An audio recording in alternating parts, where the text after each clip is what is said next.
오늘 말씀의 제목은 청산에 살리라입니다. 혹시 청산에 살리라라는 걸 설교 시간 말고 들어보신 분 있습니까? 네, 아주 유명한 가곡 중에 하나입니다. 한국 사람들이 좋아하는 가곡 몇 곡 들으라 그러면 보리밭, 그리고 어떤 분은 비목 뭐 이러는데 자연을 이렇게 정갈하게 노래한 그런 가곡은 국민들이 좋아하는 가곡은 참 드문 것 같습니다. 근데 이게 외국에서도 굉장히 많이 불려지는 한국 가곡 중에 특별한 곡인데 그걸 오늘 제목으로 한번 삼아 보았습니다.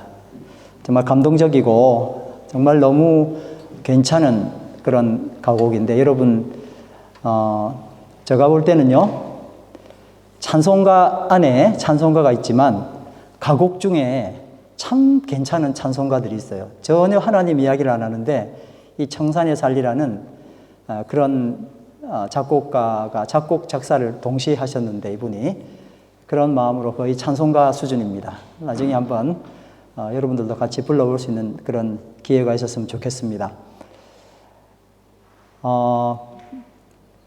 하나님께서는 사람을 하나님의 형상과 하나님의 모양으로 지었다고 말씀하셨습니다. 여러분 창세기 1장 26절에 보면 다 같이 한번 읽을까요? 하나님이 말씀하시기를 우리가 우리의 형상을 따라서 우리의 모양대로 사람을 만들자. 저는 어릴 때 이 말씀 때문에 하나님이 나처럼 생겼을 거야, 사람 모습일 거야 라는 상상을 해보았습니다. 그런데 이제 시간이 지나고 났더니 그게 아니었습니다. Our image, our likeness라고 했던 이것은 우리가 우리의 겉모습처럼 하나님도 그렇게 생겼을 거야 라는 것을 상상하라고 한 것이 아니라 하나님의 성품, 하나님의 캐릭터를 의미했던 겁니다. 여러분, 하나님이 우리처럼 생겼는지는 잘 몰라요.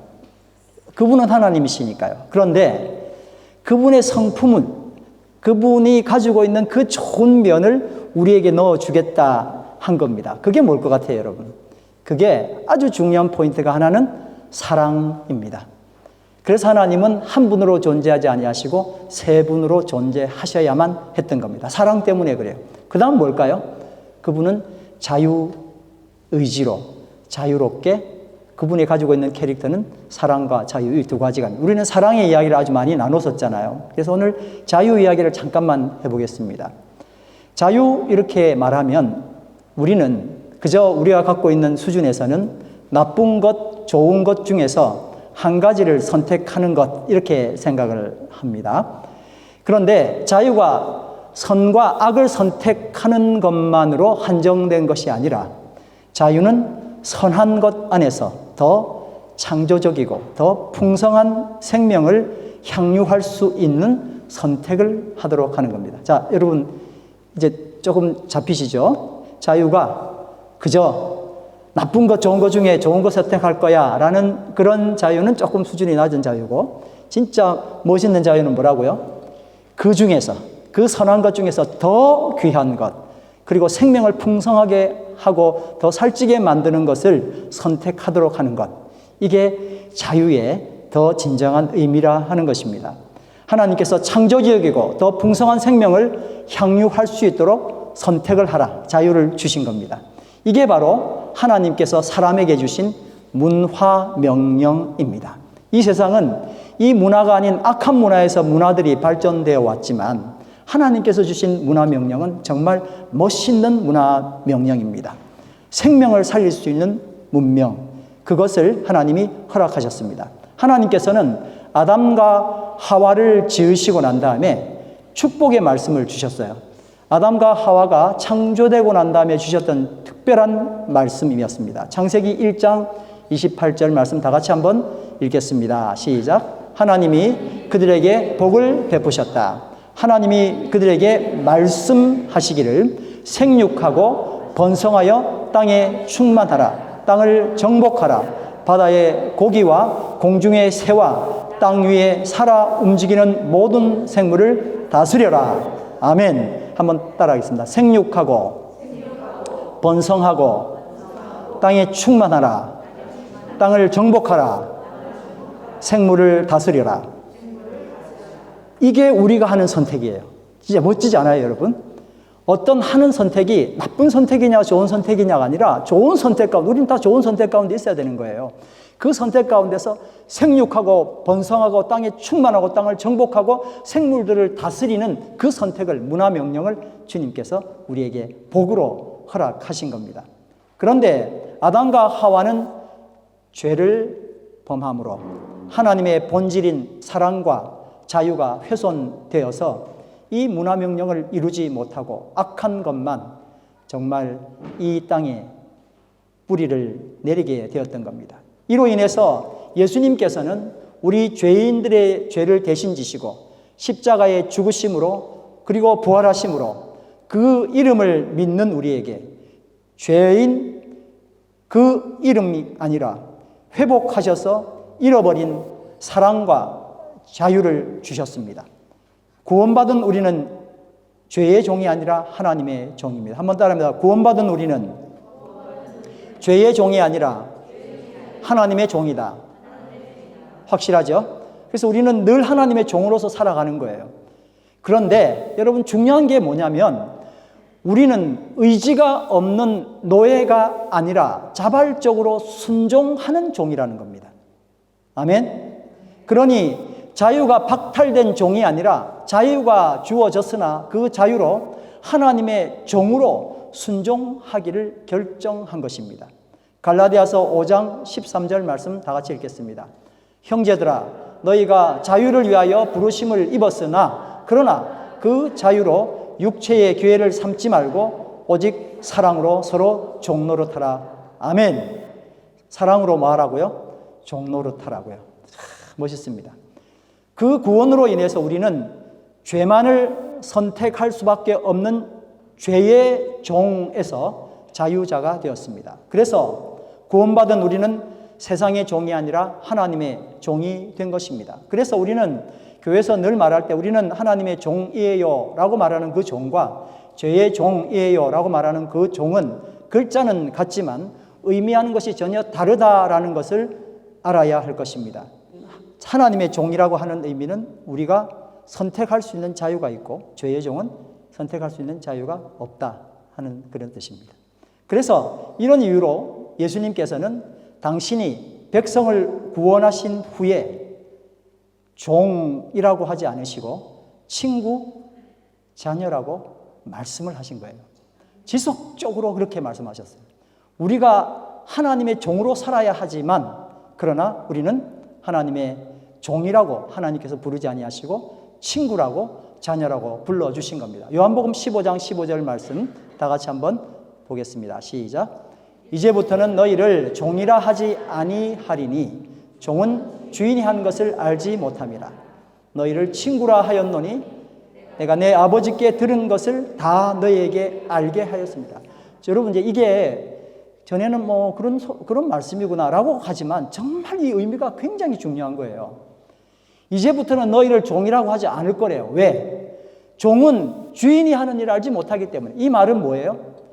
주인이 하는 모든 걸 네가 알았으면 좋겠어 그 말이에요. 그렇잖아요. 그리고 다 너희에게 아버지가 나에게 말씀해 주신 걸 너희에게 다 알게 하고 싶어 라는 것이 우리를 종이 아닌 자녀로 그렇게 말씀하셨던 이유라 하는 것입니다. 갈라디아서 4장 7절 말씀에 바울은 이렇게 말합니다. 다 같이 한번 읽겠습니다. 그러므로 내가 이후로는 종이 아니요 아들이니 아들이면 하나님으로 말미암아 유업을 받을 자니라. 아멘. 하나님의 자녀는 그 의미가 자유자라는 뜻입니다.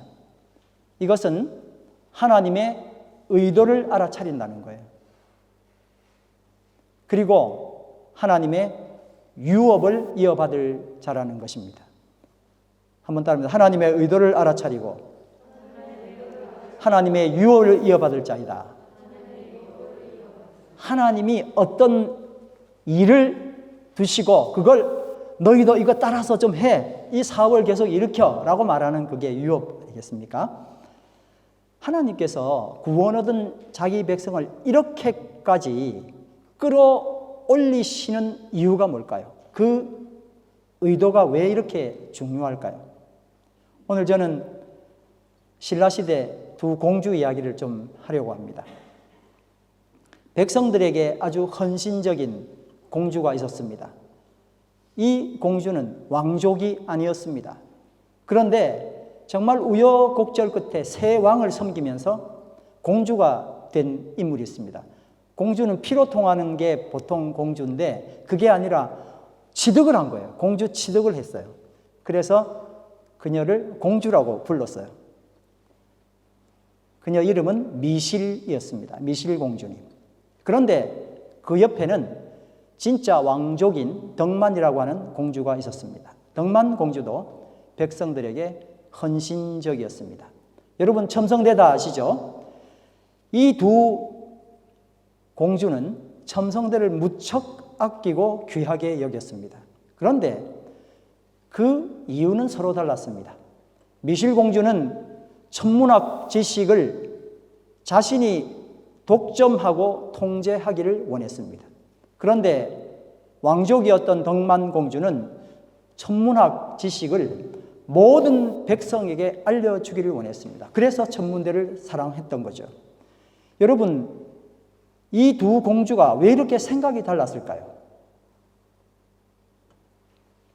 미실은 오매불망 오직 한 가지 꿈이 있었는데 그것은 그녀 자신이 왕이 되는 것이었습니다. 여왕이 되는 것이었습니다. 그래서 그녀는 늘 고민했어요. 나는 여왕이 돼야 돼.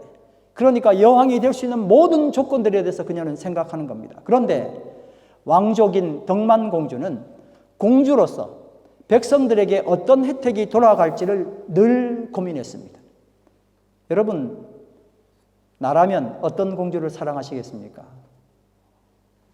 덕만, 미실? 바꾸어서 내가 만약 공주라면 나는 미실공주가 될 겁니까? 덕만공주가 될 겁니까?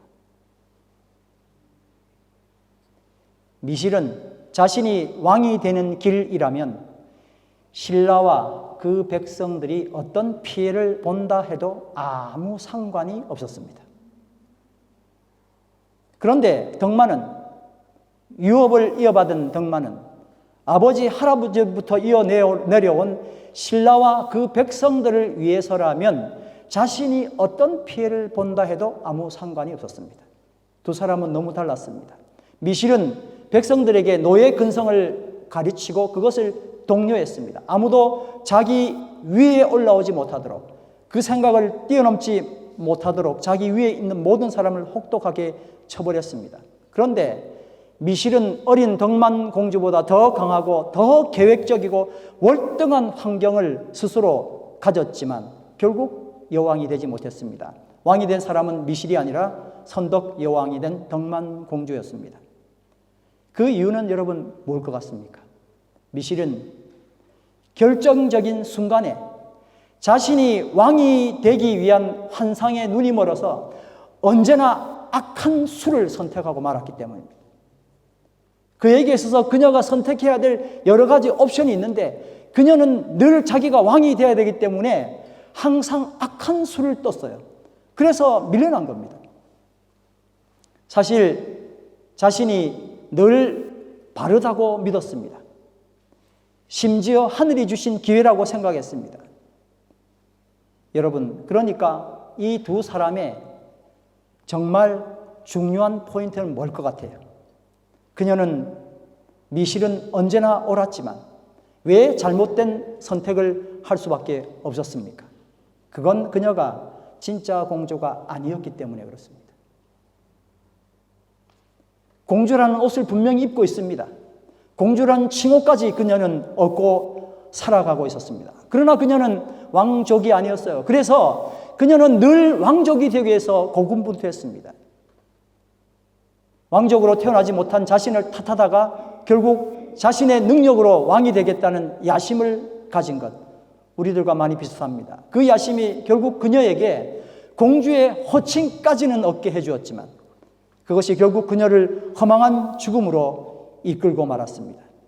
하나님께서 우리를 구원하시고 종이 아니라 자녀로 삼으신 것은 주인의 생각에 결코 미치지 못하는 종의 한계 때문에 그렇습니다. 여러분 세종대왕 잘 아시죠? 세종대왕은 온 백성이 서로 소통하여서 수준 높게 잘 사는 백성 되게 하기 위해서 한글을 창제했습니다. 그런데 신하들은 지식을 자신들이 독점하기 위해서 한글 창제를 목숨 걸고 막았고 수없이 많은 세월이 지나 드디어 한글이 한국의 공식적인 글자가 된 거예요. 주인의 아들이 하는 노력과 주인의 종이 하는 노력은 정말 큰 차이가 있습니다. 여러분, 정확한 것은, 명확하게 성경이 말하는 것은 크리스찬인 우리는 하나님의 은혜로 하나님께 속해 있다는 것입니다. 요한일서 4장 6절 말씀 한번 다 같이 읽겠습니다. 시작. 우리는 하나님께 속하였으니 하나님을 아는 자는 우리 말을 듣고. 요한복음 15장 5절 말씀 다 같이 읽습니다. 나는 포도나무요 너희는 가지라. 그가 내 안에 내가 그 안에 거하면 사람이 열매를 많이 맺나니 나를 떠나서는 너희가 아무것도 할 수 없음이라. 아멘. 5장 24절 말씀 다 같이 읽습니다. 내가 진실로 진실로 너희에게 이르노니 내 말을 듣고 또 나 보내신 이를 믿는 자는 영생을 얻었고 심판에 이르지 아니하나니 사망에서 생명으로 옮겼느니라. 로마서 14장 7절 8절 다 같이 읽습니다. 우리 중에 누구든지 자기를 위하여 사는 자가 없고 자기를 위하여 죽는 자도 없도다. 우리가 살아도 주를 위하여 살고 죽어도 주를 위하여 죽나니 그러므로 사나 죽으나 우리가 주의 것이로다. 아멘. 요한복음 15장 19절 다 같이 읽습니다. 시작. 너희가 세상에 속하였으면 세상이 자기 것을 사랑할 것이나 너희는 세상에 속한 자가 아니요 도리어 내가 너희를 세상에서 택하였기 때문에 세상이 너희를 미워하느니라. 그러니까 나는 세상에 살고 있는데 세상이 자꾸 나를 미워해요. 그러니 나는 세상이 나를 사랑하도록 뭔가 조정하고 살려고 하잖아요. 그게 잘 사는 세상 아닙니까? 크리스찬으로서 세상이 나를 사랑하도록 만드는 거예요. 그런데 그게 아니라는 겁니다. 하나님이 나를 선택했기 때문에 세상은 자기 것을 사랑하지만 자기 것 아닌 것을 미워한다는 거예요. 그러니 내가 어디 속했다는 걸 알아야 되는 거예요. 세상이 나를 거부할 때 나는 세상에 속한 사람이 아니구나. 하나님께 속한 사람이구나라고 생각을 하고 살아야 되는 거예요. 그런데 계속 세상과 컨펌하려고 하는 거예요. 그러니 자꾸 힘들어지는 거예요. 오늘 우리가 함께 읽었던 말씀입니다마는 빌립보서 3장 18절에서 20절 말씀을 한 번 더 읽어보겠습니다. 시작. 내가 여러분에게 여러 번 말하였고 지금도 눈물을 흘리면서 말하지만 그리스도의 십자가의 원수로 살아간 사람이 많이 있습니다. 그들의 마지막은 멸망입니다. 그들은 배를 자기네의 하나님으로 삼고 자기네의 수치를 영광으로 삼고 땅의 것만을 생각합니다. 그러나 우리의 시민권은 하늘에 있습니다. 그곳으로부터 우리는 구주로 오실 주 예수 그리스도를 기다리고 있습니다. 여러분, 지금 빌립보서에 바울이 말하는 것은 지금도 눈물을 흘리면서 말한다. 누구에게 말하는 거예요? 이방인에게 이야기하는 겁니까? 아니에요. 그 백성들이에요. 그 백성들에게 눈물 흘리면서 말하는데 십자가의 원수로 살아간 사람이 많다는 겁니다. 자기네 배부른 것, 이게 하나님이래요. 그리고 그 수치가 자기 영광으로 생각한다는 겁니다. 한번 따라합니다. 땅의 것만을 생각한다. 하나님의 은혜로 하나님의 자녀가 되었는데 땅의 것만을 생각한대요. 땅의 것만. 아니 뭐 땅의 것 좀 생각하고 달 벌고 이게 멋지게 살면 되잖아요. 여러분 그렇게 말씀하실 수도 있어요. 그런데 바울은 뭐라고 말하냐면 우리의 시민권은 하늘에 있다 하고 말씀하셨어요. 소속이 어디라는 겁니까? 하늘나라라는 거예요. 땅을 디디고 살지만 우리의 시민권은 하늘에 있다는 거예요. 우리는 소속이 하늘이라는 겁니다. 여러분 창세기 4장에 아벨, 가인의 제사 나옵니다. 지난주 우리 함께 나눴었죠. 가인은 농사를 짓는 농부였습니다. 아벨은 양치기였습니다. 가인은 농사 지은 농산물, 예쁜 것, 화려한 색깔 놓고 정말 깔끔하게 아름답게 예배를 하나님께 제사를 올려드렸습니다. 아벨은 그러나 그렇게 할 수 없었습니다. 하나님이 시키는 대로 하려다 보니까 뭐를 해야 돼요? 양을 죽여야 했어요. 더러운 정말 지저분한 자기 땅 주변을 그렇게 만들어야만 했습니다. 양을 죽이기만 하고 드려라 이랬으면 얼마나 좋았을까요? 그게 아니라 맛배, 장손을 골라서 거기에다가 또 살을 다 발라내고 뭐만 잡았다고요? 기름기만요. 그러니 얼마나 일이 복잡해요. 그런 모든 복잡한 일들을 다 하면서 아벨은 양의 첫 새끼의 기름으로 하나님께 드리는 예배를 드렸습니다. 하나님은 가인의 제사는 거절하시고 아벨의 제사를 받으셨습니다. 우리는 그 이유를 여러 각도로 들었습니다. 가인은 땅의 소산, 그것으로 예배를 드렸지만 아벨은 하나님께 속한 사람이어서 하나님이 기뻐하시는, 하나님이 제정하신 그 예배를 드렸습니다. 오늘 우리는 어떤 예배를 드리고 있습니까? 하나님이 기뻐하시는 예배입니까? 내가 기뻐하는 예배입니까? 가인은 땅에 속한 사람이었습니다. 그가 한 기도는 세상의 풍요, 안녕을 위한, 자기 배를 위한 예배였습니다. 크리스찬임에도 매주일 눈물로 호소하건만 여전히 땅의 제사를 드리는 분이 있다 하는 것입니다. 그럼 하늘에 속한 자와 땅에 속한 자의 기도가 어떻게 다를까요? 여러분 어떤 기도를 드리고 있습니까? 이 기도가 동의가 되십니까? 하늘에 속한 자의 기도는 이렇습니다. 다 같이 하늘에 계신 우리 아버지여, 당신의 이름이 거룩히 여김을 받으시오며 당신의 나라가 임하옵시며 하늘에서도 그 뜻이 이루어진 것 같이 땅에서도 당신의 뜻이 이루어지기를 원합니다. 정말 우리 어릴 때는 이 주기도문 외우라고 그러는데 그 먹고 살고 하는 이야기는 전혀 없고 뭐 이런 기도를 드렸을까? 참 까마득한 정말 별나라 이야기였었습니다. 그런데 이 기도가 이렇게 간절할 수 없고 그래서 우리는 매주 예배 때마다 이 기도를 파송의 찬양으로 드리고 있지 않습니까? 이렇게 살게 해주십시오. 땅의 기도를 드리는 자는 어떤 기도를 드릴까요? 마태복음 6장 25절에 예수님이 이렇게 말씀하셨습니다.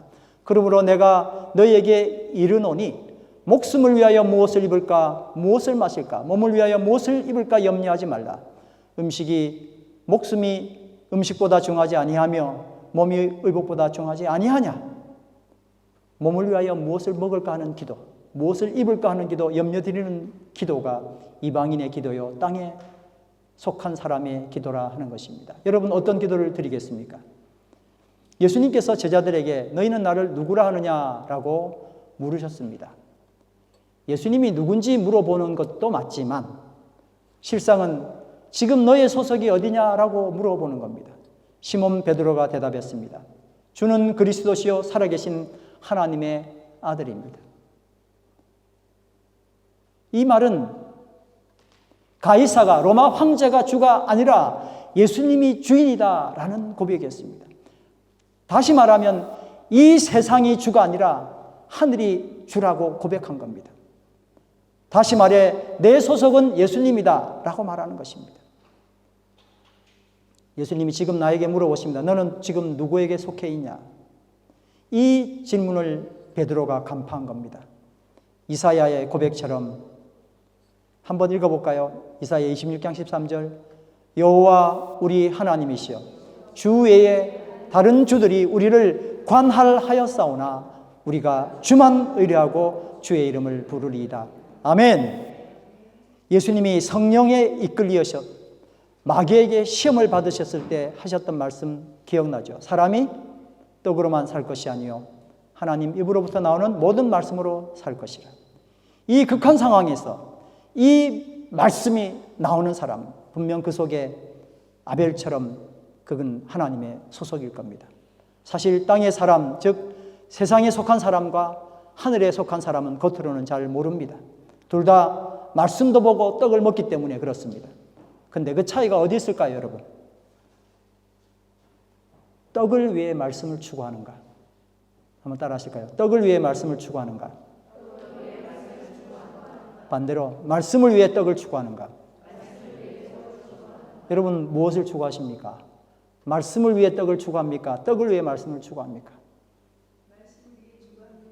아멘.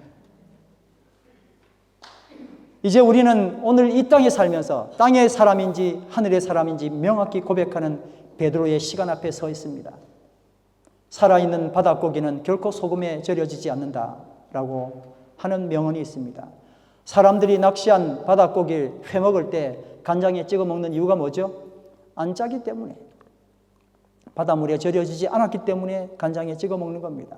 하늘에 속한 사람은 비록 이 땅에 살지만 결코 이 땅에 절여지지 않아야 합니다. 우리 가곡 청산에 살리라는 한양대학교 설립자 이사장 김연준 님이 붙였던, 아까 설명했던 그런 곡입니다. 정말 수려한 국민 가곡이었습니다. 여러분, 그런데 이 곡이 그렇게 멋지고 자연을 노래하고 정말 이렇게 살았으면 좋겠어 라는 이 곡이 사실은 옥중에서 만들어진 것입니다. 그는 참 잘 나가는 한양대학교를 설립했던 사람이에요. 그런데 모함에 의해서 모든 걸 빼앗기고 대한일보라고 하는 신문도 빼앗기고요. 감옥에 수감되었습니다. 누군가가 배신을 했겠죠. 그 분노, 억울함, 허탈로 고통하고 있었습니다. 하루가 지옥 같았을 겁니다. 여러분 그렇지 않았겠습니까? 원망하고 어떤 놈이 나한테 이럴 수가 있어. 내가 자기한테 얼마나 잘해줬는데, 이런 배신감들이 계속 자기를 억누르는데 견딜 수가 없어요. 크리스찬입니다. 참 좋은 크리스찬인데 그 자리에 감옥 속에 그렇게 자기를 고통스럽게 만들었던 이 모든 상황이 심지어 하나님까지 얼마나 원망스럽겠어요. 그렇게 시간을 계속 보내는데 해결되는 게 하나도 없는 거예요. 이런 것들이 결코 그를 구원해 줄 수 없었습니다. 그런데 그가 감옥에서 드디어 한 모습을, 하나님 주신 은혜였겠죠, 발견했는데 감옥에서 청산을 발견한 겁니다. 푸른 산이란 뜻이 절대 변하지 않는, 내가 가야 할 곳은 이 땅이 아니라 하늘을 닮은 저 산이구나. 청산을 드디어 보게 된 거예요. 나는 숲을 우거진 청산에 살으리라. 나의 마음 부르러 청산에 살으리라. 이 봄도 산허리엔 초록빛 물들었네. 세상 번뇌 시름이 있고 청산에서 살리라. 길고 긴 세월 동안 온갖 세상 변하였어도 청산은 의구하니 청산에 살으리라. 아멘 해도 됩니다. 여러분, 찬송가예요, 찬송가. 그가 이 가사를, 이 음악을 손톱으로 긁어가지고, 이제 그 감옥이니까 종이도 안 주고 그래가지고 탁 긁어가지고 이걸 안 잊어먹으려고, 나 이제 이렇게 살 거야. 이것이 청산에 살리라가 국민들 앞에 찬송가 이상으로 드러난 놀라운 역사였습니다. 여러분, 청산에 살으리라는 이 말은 하늘을 담겠다는 뜻입니다. 하늘을 담고 하늘을 담은 산에 살겠다 하는 결입니다. 이 땅에 살면서도 이 땅이 아니라 하늘을 살아내겠다는 결심이었습니다. 하늘에서 이루어진 뜻을 이 땅에서 살아가겠다, 그런 삶을 살겠다는 결심입니다. 하늘을 닮아가는 삶입니다. 땅의 삶을 추구하다가 빼앗기고 배신당하고 그로 인해 억울함, 분노, 허탈, 여기서 벗어나는 것은 감옥을 나가서 복수하는 것이 아니었습니다. 땅에 살면서 벗어나는 것이었습니다. 할렐루야. 혹시 오늘 이 자리에서 빼앗긴 것을 여전히 되찾지 못하고 복수하지 못하고 여전히 분노와 억울함과 허탈함을 가진 분이 있습니까? 그래서 나는 여전히 이 지옥 같은 감옥 속에서 벗어나지 못하고 있는 분이 있습니까? 그렇다면 오늘 하나님께서 하나님의 열심으로 지금 나를 회복시키려고 하시는 것이 무엇인지 오늘 예전과는 다른 마음으로 집중해 보시기를 간절히 바랍니다. 피해자가 아니라 화해자로, 독설가에서 통역가로, 비평가에서 해설자로, 독점가에서 자선가로, 감옥에서라도 청산을 바라보고 청산에서 살게 되기를 간절히 축원합니다. 아멘. 여러분, 오늘 우리에게 주신 말씀, 암송 말씀 다 같이 한번 읽어보겠습니다. 빌립보서 3장 20절 시작. 그러나 우리의 시민권은 하늘에 있습니다. 그곳으로부터 우리는 구주로 오실 주 예수 그리스도를 기다리고 있습니다. 아멘. 우리 다 같이 일어나셔서 사랑하는 나의 아버지 이름 높여 드립니다. 찬양 드리겠습니다.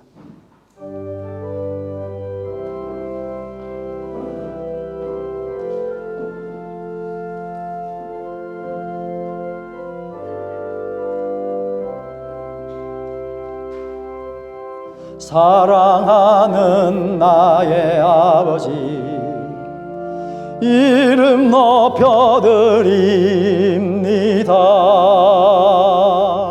주의 나라 찬양 속에 임하시니 능력에 주께 찬송하네.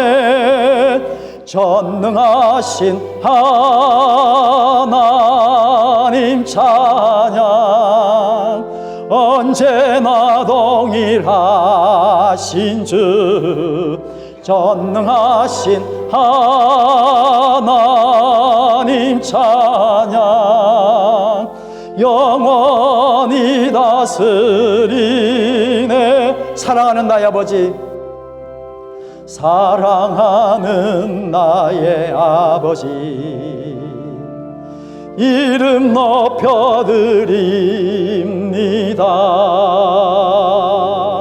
주의 나라 찬양 속에 임하시니 능력에 주께 찬송하네. 전능하신 하나님 찬양 언제나 동일하신 주 전능하신 하나님 찬양 영원히 다스리네. 나 주의 이름 높이리 나 주의 이름 높이리 나 주의 이름 높이리 하늘 높이 들린 깃발처럼 주의 이름 두 손 들고 찬양합니다. 전능하신 하나님 찬양 언제나 동일하신 주 언제나 동일하신 주 전능하신 하나님 찬양 영원히 다스리리. 우리 함께 합심해서 기도하실 때 하나님 내 세상에서 모든 걸 해결할 수 있는 마스터 키를 오늘 주십시오 하고 기도할 것이 아니라 하늘을 사모하시길 바랍니다. 하늘을 하나님께서 나에게 열심으로 허락하신 그 하늘을 사모하길 바랍니다. 감옥에 나가서 복수하는 복수의 칼을 가는 것이 아니라 하늘을 사모하게 해주십시오. 당신이 원하시는 바로 그 한 사람이 되기를 원합니다. 하나님 나에게 은혜 주셔서 당신의 그 열심으로 나에게 말씀하셨던 하늘나라의 그 귀한 사역을 감당하기로 합니다. 우리 다 같이 합심하여 기도드리겠습니다. 사랑의 아버지 하나님 은혜를 감사합니다. 여전히 우리는 세상 가운데 십자가에 거치는 십자가를 거부하는 주님을 십자가에 못 박는 어리석은 일들을 계속하며 주님을 믿는다고 해왔던 이 안타까운 고백을 주님 앞에 또 오늘 드립니다. 하나님 우리를 불쌍히 여기시고 하나님 당신의 은혜로 함께해 주시기를 간절히 바랍니다. 하나님 이 땅에서 마스터기를 가지기 위하여 애쓰는 사람이 아니라 하늘나라를 사모하기를 원합니다. 하늘의 것을 사모하기를 원합니다. 하늘이 허락하신 그 귀하고 놀라신 사랑 가운데 거하기를 원합니다. 청산에 살기를 원합니다. 하늘을 닮은 그 은혜가 이제 우리 마음 가운데 있기를 원합니다. 내가 청산이 되기를 원합니다. 하나님 그 귀하고 놀라신 사랑이 이제 우리 마음 가운데 싹트기를 원합니다. 세상을 잊어버리게 하여 주시고 뜻이 하늘에서 이루어진 것처럼 땅에서도 이루어지기를 간절히 원합니다. 하나님 우리를 사용하시고 역사하여 주시옵소서. 당신의 유업을 이어받을 자로서 이 땅을 살아갈 수 있도록 주님 축복하여 주시옵소서.